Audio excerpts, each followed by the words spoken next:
اچھا، ام المومنین سیدہ عائشہ رضی اللہ تعالی عنہا سے ایک روایت ہے، فوائد الفوائد شریف میں ہے، کہتے ہیں ایک دن حضور علیہ السلام کا دریائے رحمت جوش میں آ گیا، مجھے کہا عائشہ جو مانگنا ہے مانگ لو، جو مانگنا ہے مانگ لو۔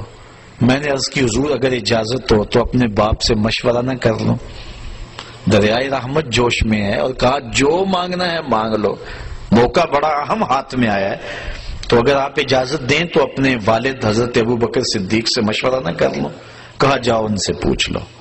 حاضر ہوئی دریائے رحمت جوش میں، محبوب نے فرمایا کہ عائشہ جو مانگنا ہے مانگ لو، مجھے بتایا جائے کہ میں حضور سے کیا مانگوں۔ فرمایا عائشہ حضور سے عرض کرنا کہ معراج کی قربت خاص میں اللہ نے آپ سے کوئی راز کی باتیں کی تھی، تو ان باتوں میں سے کوئی ایک بات بتا دیں۔ مانگا بھی تو علم مانگا اور کہا عائشہ سنو، میرے سے وعدہ کرو جو حضور بتائیں مجھے بھی آ کے بتانا۔ کہا ٹھیک۔ حاضر ہوئی، حضور نے فرمایا عائشہ مشورہ ہو گیا؟ جی حضور ہو گیا۔ کہا بتاؤ پھر کیا مانگتی ہو؟ کہا حضور معراج کی قربت خاص میں جب آپ گئے تھے تو اللہ نے آپ سے کوئی کلام فرمایا تھا؟ کہا جی۔ تو حضرت عائشہ رضی اللہ تعالیٰ نے عرض کی حضور پھر ان باتوں میں سے ایک بات مجھے بتا دیں۔ حضور مسکرا پڑے، اس بات پہ بھی مسکرائے ہوں گے کہ میرے یار غار کا انتخاب کیسا ہے، اور اس بات پہ بھی مسکرائے ہوں گے کہ اگر راز کی بات بتا دوں پھر راز راز تو نہ رہا، لیکن خود ہی پہلے وعدہ کیا تھا جو مانگو گے دوں گا۔ تو حضرت عائشہ نے عرض کی حضور مجھے ان باتوں میں سے ایک بات بتا دے۔ تو حضور فرمایا عائشہ سنو پھر، جب میں قربت خاص میں پہنچا میرے رب نے مجھ سے جو خاص باتیں کی ان میں سے ایک بات یہ کہ اے محبوب آپ کی امت میں سے اگر کوئی شخص کسی شخص کا ٹوٹا ہوا دل جوڑ دے گا میرے اوپر لازم میں بغیر حساب کے جنت عطا کروں گا۔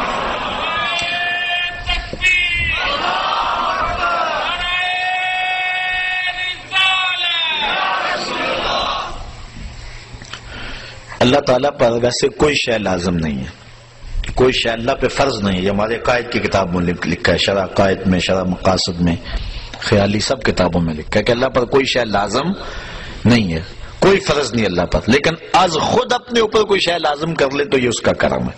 تو کہا یہ بات میں اپنے اوپر فرض کر لی ہے، لازم کر لی ہے کہ جو شخص کسی شخص کا ٹوٹا ہوا دل جوڑ دے بغیر حساب کے اسے جنت عطا کروں۔ ام المومنین بہت خوش ہوئی کہ بسا اوقات کسی شکستہ دل کی بات سن لیتے ہیں، کسی کا دکھڑا ہی بیٹھ کے سن لینا کبھی تو اس کو تسکین ہو جاتی ہے، کسی کی مدد کر دیتے ہیں، کسی کے کام آ جاتے ہیں، کسی کو مصیبت سے نکال دیتے ہیں، یہ تو بخشش کا بہانہ مل گیا۔ اپنے والد گرامی کے پاس حاضر ہوئی، کہا ہاں عائشہ حضور سے پوچھا؟ جی پوچھا۔ کیا بتایا حضور نے؟ تو کہا کہ حضور نے یہ بات کہی ہے۔ ام المومنین بہت خوش تھی، لیکن سیدنا صدیق اکبر نے جب سنا تو زاروں کے تار رونا شروع کر دیا۔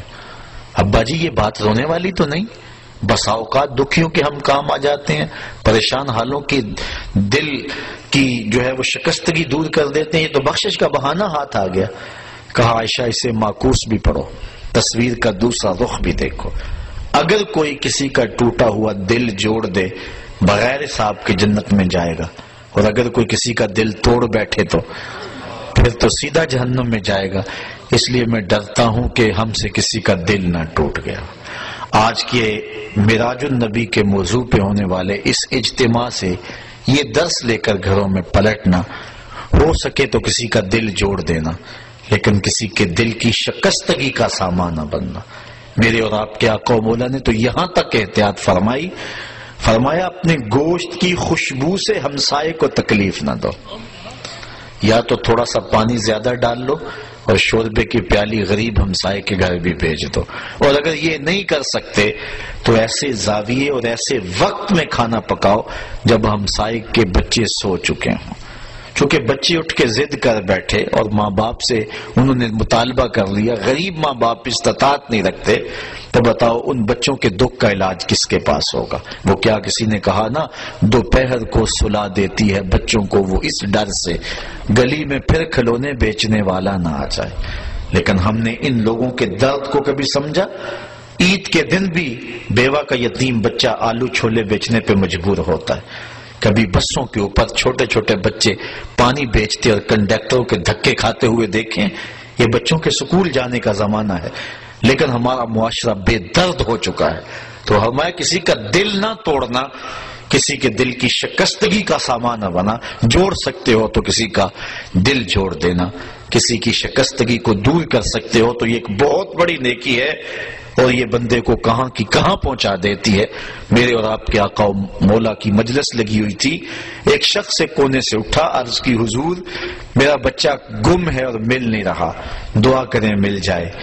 قبل اس سے کہ حضور دعا کے لیے ہاتھ اٹھاتے، مجلس کے دوسرے کونے میں ایک شخص بیٹھا تھا. عرض کی حضور میں ابھی فلاں باغ کے قریب سے گزر کے آیا ہوں، میں نے بچوں کے ساتھ اس کے بیٹے کو کھیلتے ہوئے دیکھا ہے.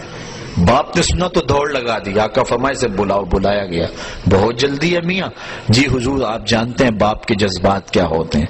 بچے کی ماں لگ تڑپ رہی ہے، ممتا کی ماری ہوئی ماں کو بھی قرار دینا چاہتا ہوں، اور بچے کو دیکھ کے خود بھی آنکھوں کی تسکین کا سامان کرنا چاہتا ہوں. فرمایا ضرور جاؤ، تمہیں روکتا نہیں، لیکن ایک بات میری یاد رکھنا، جب باغ کے کنارے جاؤ بچوں کو کھیلتا ہوا دیکھو، اپنے بچے کو بھی پالو تو بچے کو بیٹا کہہ کے آواز نہ دینا، نام لے کے پکارنا. حرض کی بیٹا کہہ کے پکاروں تو حرج بھی کیا ہے، آخر میرا بیٹا ہی تو ہے. فرمایا تم بچھڑے ہوئے ہو اور تمہارے لہجے میں بلا کا پیار ہوگا، اور تم نہیں جانتے کہ ان کھیلنے والے بچوں میں ہو سکتا ہے کوئی یتیم بچہ بھی کھیل رہا ہو.